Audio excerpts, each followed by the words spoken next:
श्री शिवाय नमस्तुभ्यम। हर हर महादेव। आप सभी का दिन शुभ और मंगलमय हो। सावन मास की इस दिव्य कथा श्रृंखला का आज 13वां दिन है।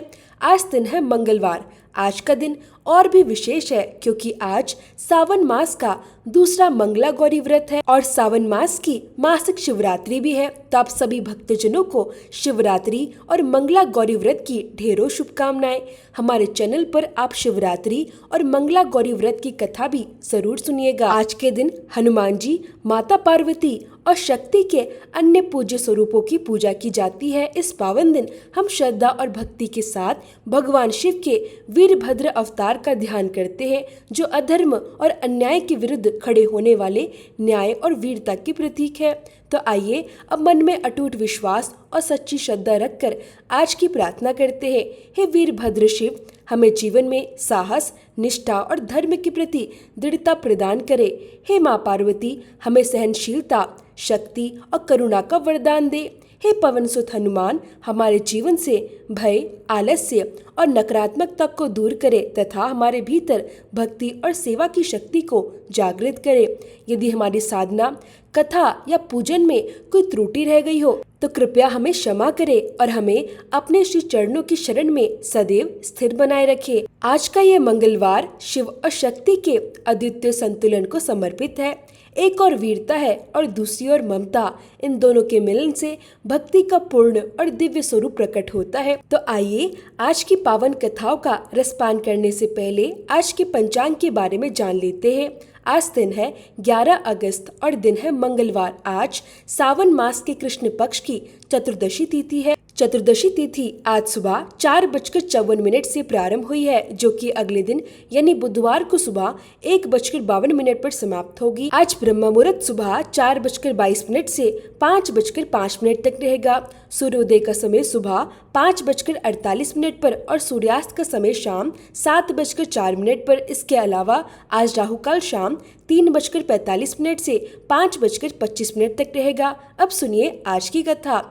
आज के महात्म्य से पहले हम सभी मंगलवार के दिन सुनी जाने वाली बजरंगबली हनुमान जी की पावन कथा सुनेंगे। एक बार व्यास जी ने कहा कि एक समय नैमिषारण्य तीर्थ में 88,000 मुनि एकत्रित हुए।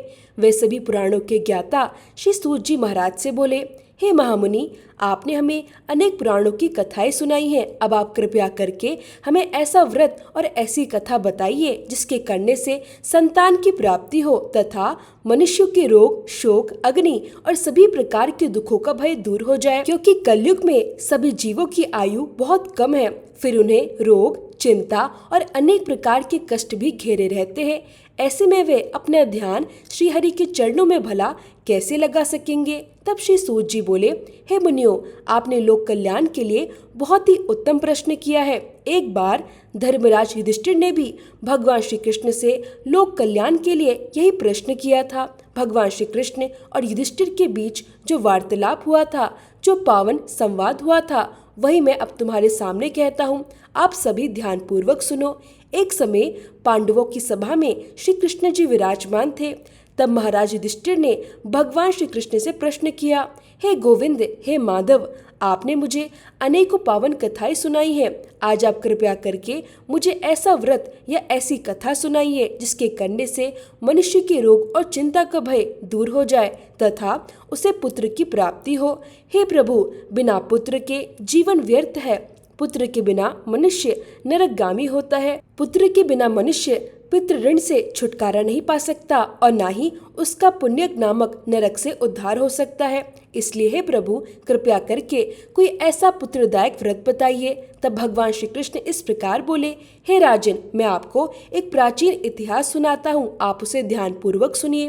कुंडलपुर नामक एक नगर था। उस नगर में नंदा नामक एक ब्राह्मण रहा करता था। भगवान की कृपा से उसके पास सब कुछ था, फिर भी वह बहुत दुखी रहता था। उसके दुखी रहने का कारण यह था कि ब्राह्मण की पत्नी सुनंदा की कोई संतान नहीं थी। सुनंदा एक पतिव्रता स्त्री थी। वह बड़ी श्रद्धा और भक्ति के साथ श्री हनुमान जी की आराधना किया करती थी। वह प्रत्येक मंगलवार के दिन व्रत रखती थी। व्रत के अंत में भोजन बनाकर सबसे पहले हनुमान जी को भोग लगाती और उसके बाद स्वयं भोजन ग्रहण करती थी। एक बार मंगलवार के दिन उस ब्राह्मणी को घर के कामों की अधिकता हो गई। अधिक कार्य होने के कारण वह हनुमान जी को भोग नहीं लगा सकी। इस बात से उसे बहुत दुख हुआ। उसने उस दिन कुछ भी भोजन नहीं किया और मन ही मन यह प्रतिज्ञा की, अब मैं अगले मंगलवार को ही हनुमान जी को भोग लगाकर अन्न और जल ग्रहण करूंगी। ब्राह्मणी सुनंदा प्रतिदिन भोजन बनाती। वह श्रद्धा और प्रेम पूर्वक अपने पति को भोजन कराती, किंतु स्वयं भोजन नहीं करती। वह मन ही मन निरंतर श्री हनुमान जी की आराधना किया करती थी। इसी प्रकार 6 दिन बीत गए और ब्राह्मणी सुनंदा अपने निश्चय के अनुसार भूखी प्यासी और निराहार रही। अगले मंगलवार को ब्राह्मणी सुनंदा प्रातःकाल ही मूर्छित होकर भूमि पर गिर पड़ी। ब्राह्मणी सुनंदा की इस असीम और सच्ची भक्ति के प्रभाव से बजरंगबली हनुमान जी बहुत प्रसन्न हुए। हनुमान जी उसके सामने प्रकट हुए और बोले, हे सुनंदा, मैं तेरी भक्ति से बहुत प्रसन्न हूँ, तो उठ और मुझसे कोई वर मांग। अपने आराध्य देव श्री हनुमान जी के दर्शन करके सुनंदा आनंद की अधिकता से भाव विभोर हो गई। वह श्री हनुमान जी के चरणों में गिरकर बोली, हे प्रभु, मेरी कोई संतान नहीं है, कृपया करके मुझे संतान प्राप्ति का आशीर्वाद दे दीजिए। मुझ पर आपकी अति कृपा होगी। तब बजरंगबली हनुमान जी बोले, तेरी इच्छा अवश्य पूर्ण होगी। तुझे एक कन्या की प्राप्ति होगी और उसके अष्टांग प्रतिदिन सोना दिया करेंगे। ऐसा कहकर बजरंगबली हनुमान जी अंतर्ध्यान हो गए। अब तो सुनंदा बहुत प्रसन्न हुई। उसने हनुमान जी के प्रकट होने से लेकर उनके द्वारा दिए गए वरदान तक की सारी बातें अपने पति को सुनाई। ब्राह्मण देव कन्या का वरदान सुनकर कुछ दुखी हुए, किंतु जब उन्होंने प्रतिदिन सोना मिलने की बात सुनी तो वे बहुत प्रसन्न हो गए। उन्होंने मन ही मन सोचा, ऐसी कन्या के जन्म से तो मेरी निर्धनता भी दूर हो जाएगी। अब बजरंगबली हनुमान जी की कृपा से वे ब्राह्मणी शीघ्र ही गर्भवती हो गई। समय बीतता गया और 10वें महीने में उसे एक अत्यंत सुंदर पुत्री की प्राप्ति हुई। वह पुत्री अपने पिता के घर में ठीक उसी प्रकार बढ़ने लगी जिस प्रकार शुक्ल पक्ष का चंद्रमा दिन प्रतिदिन बढ़ता जाता है। 10वें दिन ब्राह्मण ने उस बालिका का नामकरण संस्कार कराया। उसके कुल पुरोहित ने उस बालिका का नाम रत्नावली रखा, क्योंकि यह कन्या सोना प्रदान किया करती थी। इस कन्या ने अपने पूर्व जन्म में बड़े ही विधि विधान से मंगल देव का व्रत किया था। रत्नावली का अष्टांग बहुत सारा सोना प्रदान करता था। उसी सोने से नंदा ब्राह्मण बहुत ही शीघ्र धनवान हो गया। अब उनके पास बहुत सारा धन था, जिसके कारण ब्राह्मणी भी अभिमान करने लगी। इस प्रकार समय बीतता रहा और अब रत्नावली 10 वर्ष की हो चुकी थी। एक दिन जब नंदा ब्राह्मण बहुत प्रसन्न था, तब सुनंदा ने अपने पति से कहा, मेरी पुत्री रत्नावली अब विवाह के योग्य हो गई है, अतः आप इसके लिए कोई सुंदर और योग्य वर देखकर इसका विवाह कर दीजिए। यह सुनकर ब्राह्मण बोला, अभी तो रत्नावली बहुत छोटी है। तब ब्राह्मणी बोली, शास्त्रों की आज्ञा है कि कन्या 8 वर्ष की अवस्था में गौरी, 9 वर्ष की अवस्था में रोहिणी और 10 वर्ष में कन्या कहलाती है। इसके बाद वह रजस्वला हो जाती है। गौरी के दान से पाताल लोक की प्राप्ति होती है, रोहिणी के दान से वैकुंठ लोक की प्राप्ति होती है और कन्या के दान से इंद्रलोक के सुखों की प्राप्ति होती है। हे पतिदेव, यदि रजस्वला कन्या का दान दिया जाता है तो घोर नरक की प्राप्ति होती है। इस पर वह ब्राह्मण बोला, अभी तो रत्नावली मात्र 10 वर्ष की है और मैंने तो 16-16 वर्ष की कन्याओं के भी विवाह कराए हैं, अभी इतनी जल्दी क्या है। तब ब्राह्मणी सुनंदा कहने लगी, लगता है कि आपको बहुत अधिक लोभ हो गया है। शास्त्रों में कहा गया है कि यदि माता पिता और बड़ा भाई रजस्वला कन्या को देखते हैं तो वे अवश्य ही नरकगामी होते हैं। तब ब्राह्मण बोला, अच्छी बात है, कल मैं अवश्य ही किसी योग्य वर की तलाश के लिए अपना दूत भेजूंगा। दूसरे दिन ब्राह्मण ने अपने दूत को बुलाया और उसे आज्ञा देते हुए कहा, जैसी सुंदर मेरी कन्या है वैसा ही सुंदर और योग्य वर उसके लिए तलाश करो। अब वह दूत अपने स्वामी की आज्ञा पाकर वहां से निकल पड़ा। पंपई नगर में उसने एक अत्यंत सुंदर बालक को देखा। यह बालक एक ब्राह्मण परिवार का बहुत ही गुणवान पुत्र था। उसका नाम सोमेश्वर था। दूत ने इस सुंदर और गुणवान ब्राह्मण पुत्र सोमेश्वर के विषय में अपने स्वामी को पूरा परिचय दिया। ब्राह्मण नंदा को भी सोमेश्वर बहुत अच्छा लगा। फिर शुभ मुहूर्त में विधि विधान पूर्वक कन्यादान करके ब्राह्मण और ब्राह्मणी दोनों संतुष्ट हुए, परंतु ब्राह्मण के मन में तो लोभ समाया हुआ था। उसने अपनी पुत्री का कन्यादान तो कर दिया था, लेकिन अब वह बहुत अधिक बेचैन था। उसने मन ही मन सोचा, रत्नावली तो अब यहाँ से चली जाएगी और मुझे इससे जो सोना प्राप्त होता था वह अब नहीं मिलेगा। मेरे पास जो धन था उसमें से कुछ तो इसके विवाह में खर्च हो गया और जो धन बचा हुआ है वह भी कुछ दिनों के बाद समाप्त हो जाएगा। मैंने तो इसका विवाह करके बहुत बड़ी भूल कर दी है। अब कोई ऐसा उपाय होना चाहिए जिससे रत्नावली मेरे घर में ही बनी रहे और अपने ससुराल ना जाए। लोभ रूपी राक्षस धीरे धीरे ब्राह्मण के मस्तिष्क पर छाता जा रहा था। वह रात भर अपने बिस्तर पर बेचैनी से करवटें बदलता रहा और अंत में उसने एक बहुत ही क्रूर निर्णय ले लिया। उसने विचार किया, जब रत्नावली को लेकर उसका पति सोमेश्वर अपने घर जाएगा तब मैं मार्ग में छिपकर सोमेश्वर का वध कर दूंगा और अपनी पुत्री को वापस अपने घर ले आऊंगा। इस प्रकार मुझे रत्नावली से नियमित रूप से सोना भी मिलता रहेगा और समाज का कोई भी मनुष्य मुझे दोष भी नहीं दे सकेगा। प्रातःकाल हुआ तो नंदा और सुनंदा ने अपने जमाई तथा अपनी पुत्री को बहुत सारा धन देकर विदा किया। सोमेश्वर अपनी पत्नी रत्नावली को लेकर उसके ससुराल से अपने घर की ओर चल दिया। ब्राह्मण नंदा महालोभ के वशीभूत होकर अपनी बुद्धि भ्रष्ट कर चुका था। अब उसे पाप और पुण्य का कोई विचार ही नहीं रहा। अपने भयानक और क्रूर निर्णय को पूरा करने के लिए उसने अपने दूत को मार्ग में अपने जमाई का वध करने के लिए भेज दिया था, ताकि रत्नावली से मिलने वाला सोना उसे हमेशा प्राप्त होता रहे और वह कभी भी निर्धन न हो सके। ब्राह्मण के दूत ने अपनी स्वामी की आज्ञा का पालन करते हुए उसके जमाई सोमेश्वर का मार्ग में ही वध कर दिया।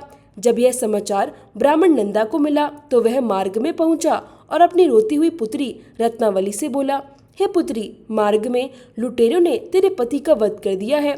भगवान की इच्छा के आगे किसी का कोई वश नहीं चलता।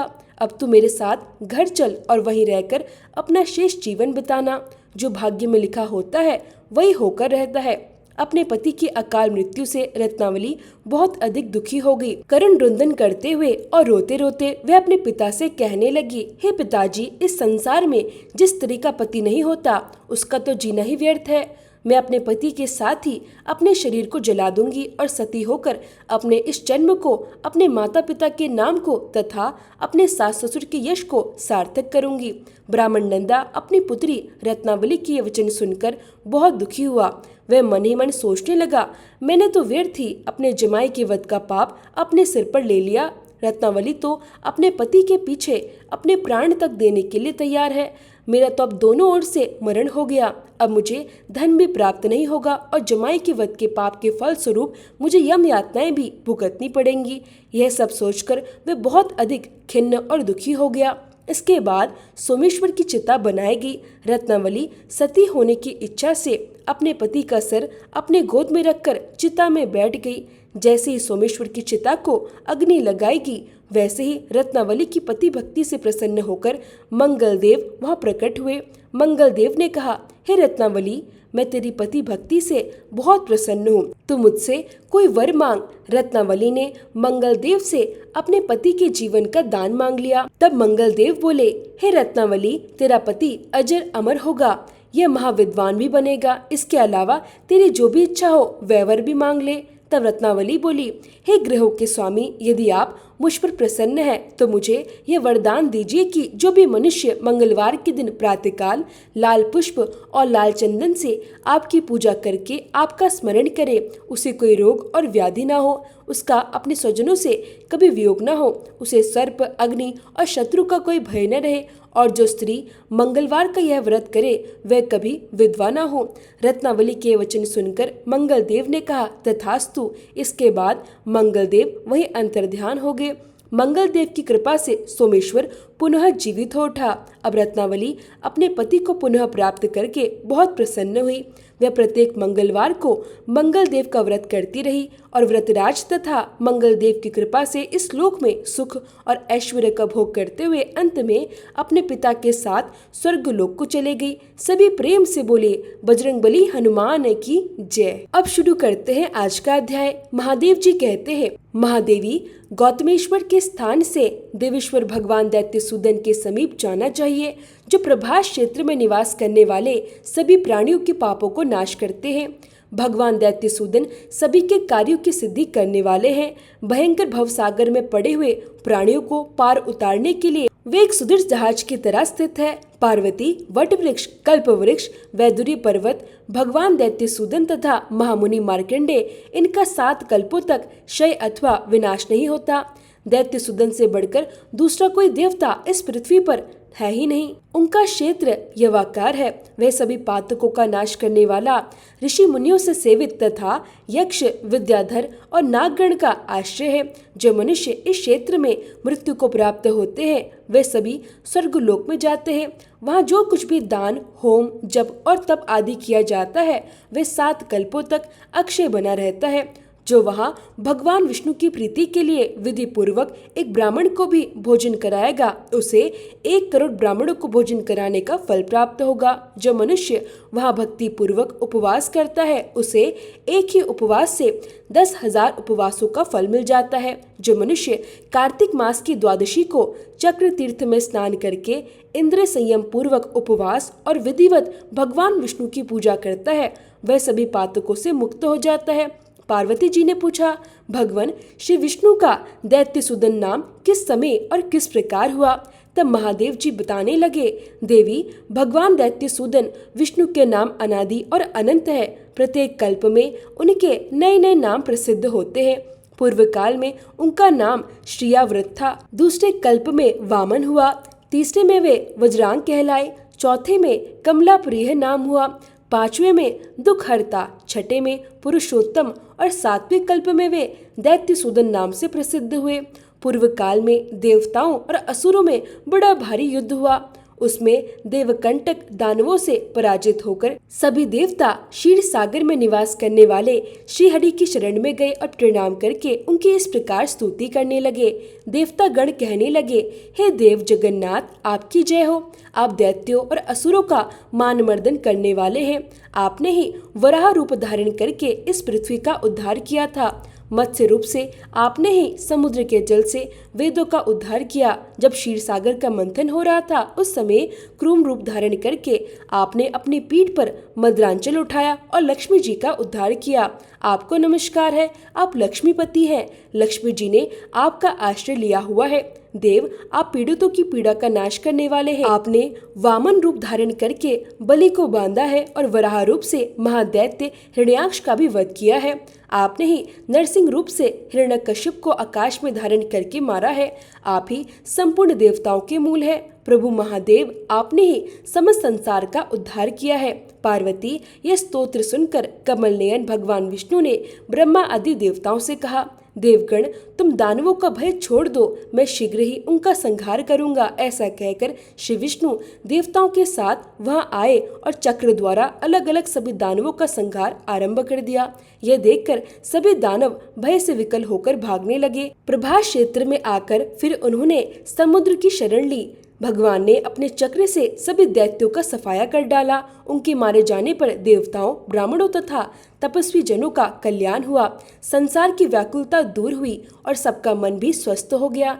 तभी से भगवान विष्णु का नाम दैत्य सूदन पड़ गया। उनका दर्शन करके मनुष्य 7 जन्मों तक जड़, अंध, दरिद्र और दुखी नहीं रहता। श्रवण नक्षत्र में द्वादशी का योग पुण्यदायक है तथा रोहिणी नक्षत्र में अष्टमी का संयोग शुभ है। उस समय भगवान दैत्य सूदन के शयन और उत्थान का उत्सव होता है। उस अवसर पर दैत्य सूदन के समीप एक एक उपवास का 10-10 उपवास के बराबर फल मिलता है। चांडाल, सपक्ष और पशु पक्षी भी वह प्राण त्याग करने पर वैकुंठ धाम में जाते हैं। जो आषाढ़ शुक्ला एकादशी को निराहार रहकर भगवान दैत्य सूदन को पंचामृत से स्नान करवाकर उनकी पूजा करता है और नियम पूर्वक उनके समीप रहकर चातुर्मास व्यतीत करता है, उसके ऊपर भगवान विष्णु सदा प्रसन्न और संतुष्ट रहते हैं। जो मनुष्य एकादशी तिथि को गीत, नृत्य, वाद्य तथा दृश्य अभिनय आदि के द्वारा रात में जागरण करता है वह भगवान विष्णु के उस परम धाम को प्राप्त होता है जहाँ से फिर इस संसार में वापस आना नहीं पड़ता। जिनकी रात्रि भगवान दैत्य सूदन के समीप जागरण करते हुए बीत जाती है वे स्वप्न में भी यम मार्ग, यमपुरी, यमदूत तथा असीपत्र वन आदि नरकों का दर्शन नहीं करते। जो मनुष्य एकादशी को उपवास करके द्वादशी के दिन वह नैवेद्य और तुलसी पत्र का भक्षण करता है उसकी कोटि कोटि हत्याओं का भी नाश हो जाता है। पार्वती सभी पातकों का नाश करने वाले चक्र तीर्थ में स्नान करके भगवान दैत्यसूदन की सेवा के लिए पीले वस्त्र, गौ तथा सोने का दान करना चाहिए। महादेव जी कहते हैं, पार्वती दैत्यों का संहार करने के बाद भगवान विष्णु ने जहाँ अपने चक्र को धोया वहीं 8 करोड़ तीर्थों को लाकर स्थापित कर दिया। उसमें सुदर्शन को शुद्ध करके उन्होंने उस तीर्थ का नाम चक्र तीर्थ रखा। चक्र तीर्थ में कुल 8 करोड़ 80 हजार तीर्थ हैं। जो मनुष्य एकाग्रचित होकर वहां स्नान करता है वह सभी तीर्थों में स्नान करने का पूरा फल प्राप्त कर लेता है। एकादशी को या विशेष रूप से चंद्रमा और सूर्य ग्रहण के अवसर पर जो मनुष्य उसमें स्नान करता है वह कोटि यज्ञों का फल प्राप्त करता है। पूर्व कल्प में इसका नाम कोटि तीर्थ था, दूसरे कल्प में श्रीनिधान, तीसरे में शतधार और चौथे में चक्र तीर्थ के नाम से इसकी प्रसिद्धि हुई। उस वैष्णव क्षेत्र का प्रमाण आधा कोस बताया गया है। उसमें ब्रह्म हत्या प्रवेश नहीं कर पाती। उस क्षेत्र में जाकर जो मासोपवासी अग्निहोत्री, पतिव्रता स्त्री, स्वाध्याय परायण तथा यज्ञशील मनुष्य चांद्रायण आदि तप, तिल जल से पितरों का तर्पण, श्राद्ध, एक रात्रि व्रत, द्विरात्रि व्रत, त्रिरात्रि व्रत, कृच, शांतिपन, मासोपवास या अन्य कोई भी पुण्य कर्म करते हैं वह अन्य क्षेत्रों की अपेक्षा कोटि गुना अधिक पुण्यदायक होता है। चक्र तीर्थ से पूर्व दिशा में महादेवी योगेश्वरी का स्थान है। पूर्व काल में महिषासुर नाम का एक बहुत बड़ा भयंकर दैत्य था। देवी वह इच्छा के अनुसार रूप धारण करने वाला था और तीनों लोकों को अपने वश में करके सुख पूर्वक रहा करता था। एक समय ब्रह्मा जी ने एक मनोमयी कन्या उत्पन्न की। वह पृथ्वी पर अप्रितम सुंदरी थी। उस रूपवती कन्या ने बड़ी घोर तपस्या की। एक दिन देव ऋषि नारद ने उस कन्या को देखा और महिषासुर के समीप गए। महिषासुर ने मुनि का बड़ा स्वागत सत्कार किया और कुशल मंगल पूछते हुए कहा, नारद जी यह पधारने का क्या कारण है, बताइए। तब मुनि बोले, महादैत्य जम्बूद्वीप में एक अनुपम सुंदरी कन्या उत्पन्न हुई है। उसके जैसा रूप मैंने स्वर्ग, मृत्युलोक या पाताल में भी ना तो देखा है और ना सुना ही है। मुनि की यह बात सुनकर महिषासुर बड़ी भारी सेना के साथ प्रभास क्षेत्र में गया जहाँ वह कन्या तपस्या कर रही थी। वहाँ उस असुर ने उससे इस प्रकार प्रार्थना की, तुम मेरी पत्नी बन जाओ, यह तपस्या तुम्हारी जवानी के विरुद्ध है। उसकी बात सुनकर वह तपस्विनी हंस पड़ी। हंसते समय उसके मुख से सहस्त्रों भयंकर स्त्रियां हाथों में अस्त्र शस्त्र लिए निकली। उन सभी ने महिषासुर की सारी सेना का संहार कर डाला। यह देखकर वह दैत्य क्रोधित होकर अपने तीखे सींग हिलाता हुआ शीघ्र ही उस देवी के सम्मुख गया। फिर उसके साथ उसका बड़ा भारी युद्ध हुआ और अंत में वह महिषासुर पकड़ा गया। देवी ने उसके सींग पकड़कर उसके ऊपर चढ़ गई और पैरों से दबाकर उसे त्रिशूल से मार डाला। फिर तलवार से उसका मस्तक भी काट दिया। महिषासुर को मारा हुआ देखकर इंद्र आदि देवताओं ने प्रसन्नचित होकर देवी की स्तुति इस प्रकार की, महान सौभाग्यशालिनी देवी आपको नमस्कार है। आप गंभीर स्वभाव वाली है, आपकी दृष्टि बड़ी भयंकर है। आप सदा न्याय की पथ पर स्थित रहती है, उत्तम सिद्धों की अधीश्वरी है। आपके 3 नेत्र हैं और सब ओर आपके मुख है। विद्या और अविद्या आपके ही स्वरूप है। आप ही जया और जपनी मंत्र स्वरूपा है। महिषासुर का मर्दन करने वाली देवी आप सर्वत्र व्यापक समस्त विद्याओं की स्वामिनी और विश्व रूपा है। आपको नमस्कार है। आप शोक से परे और ध्रुव रूपा है। पद्मपत्र के समान विशाल नेत्रों वाली देवी आप शुद्ध सत्व गुणों में स्थित है, व्रत परायण है। आप ही प्रचंड रूप धारण करने वाली विभावरी है। आपको नमस्कार है।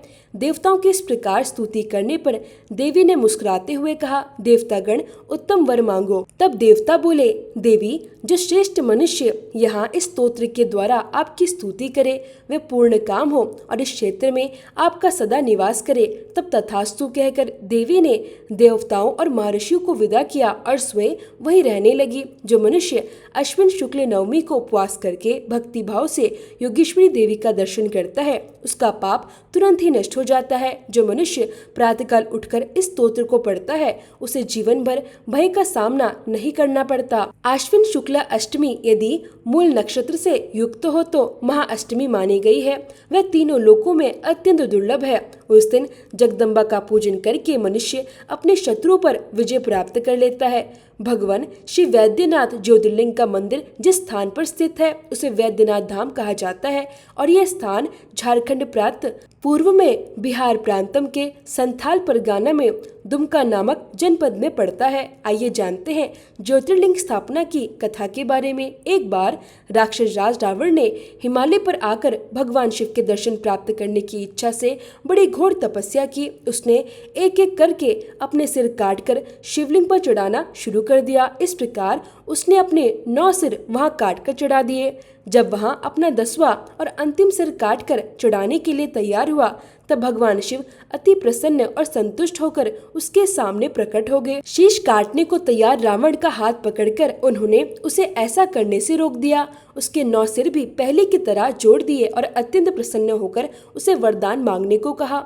तब रावण ने वर के रूप में भगवान शिव से उस शिवलिंग को अपनी राजधानी लंका में ले जाने की अनुमति मांगी।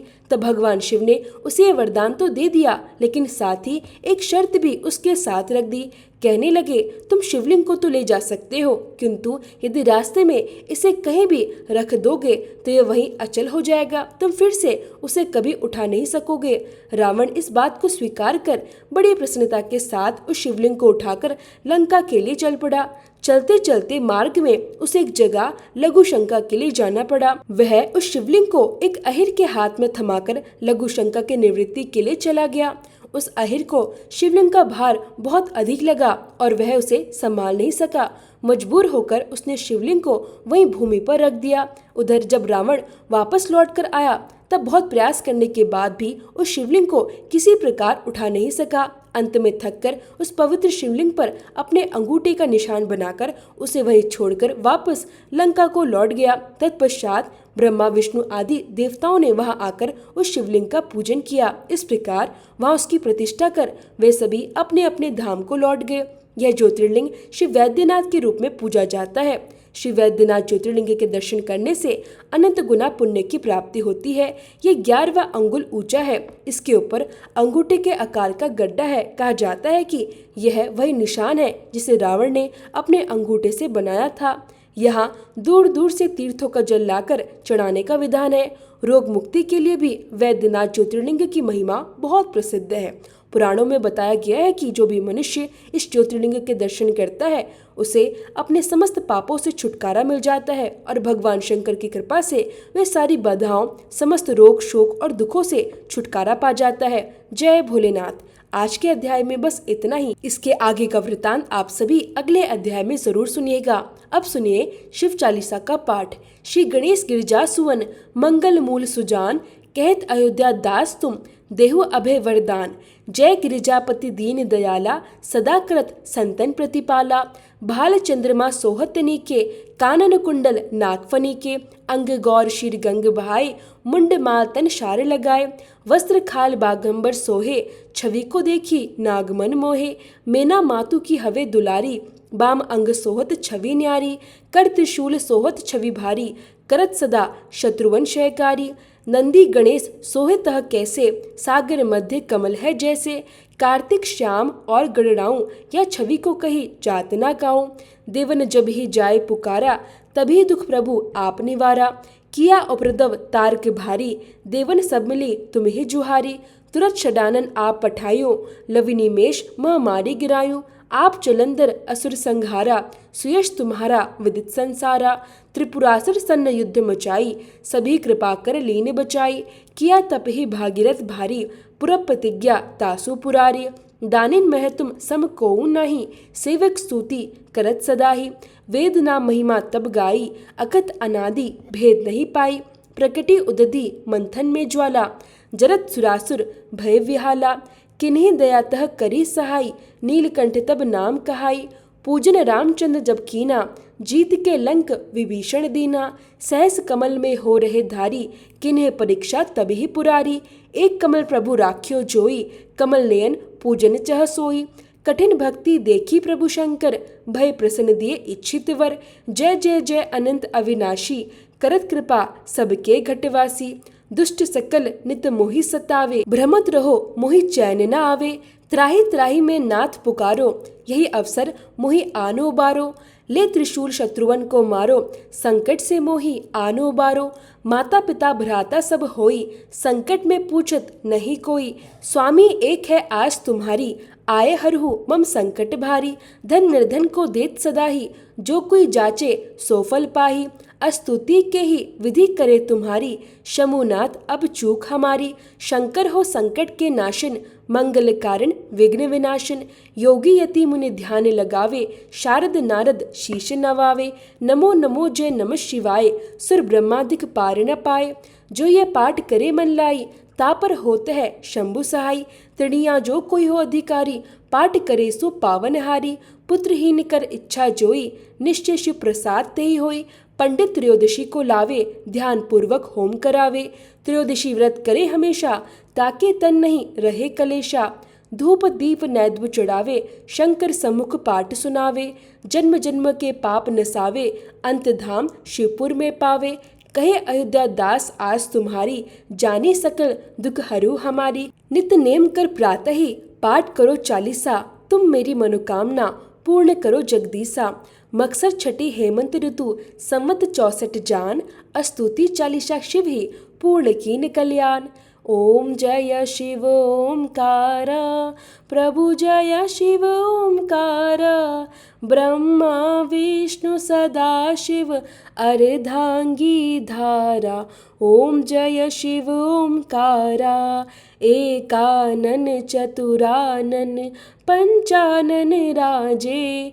हनिशासन गरुड़ासन, वृषवाहन साजे। ओम जय शिव ओमकारा, दो भुज चार चतुर्भुज, 10 भुज अति सोहे। त्रिगुण रूप निरखते, त्रिभुवन जन मोहे। ओम जय शिव ओमकारा, अक्षमाला वनमाला मुंडमाला धारी। त्रिपुरारी कंसारी, करमाला धारी। ओम जय शिव ओमकारा, श्वेतांबर पीतांबर बागंबर अंगे। सनकादिक गरुड़ादिक भूतादिक संगे। ओम जय शिव ओमकारा, कर के मध्य कमंडल चक्र त्रिशूलधारी।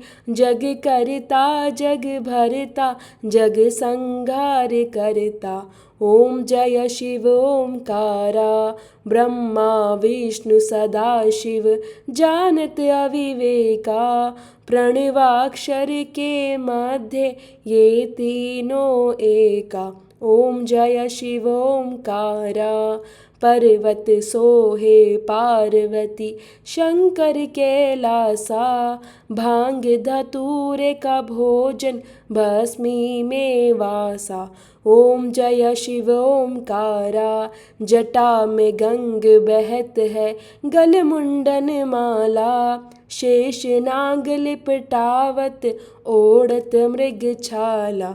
ओम जय शिव ओमकारा, काशी में विराजे विश्वनाथ, नंदी ब्रह्मचारी। नित उठ दर्शन पावत, महिमा अति भारी। ओम जय शिव ओमकारा, त्रिगुण स्वामी जी की आरती, जो कोई नर गावे। कहत शिवानंद स्वामी, कहत हरि हर स्वामी। मनोवांछित फल पावे। ओम जय शिव ओमकारा, स्वामी जय शिव ओमकारा।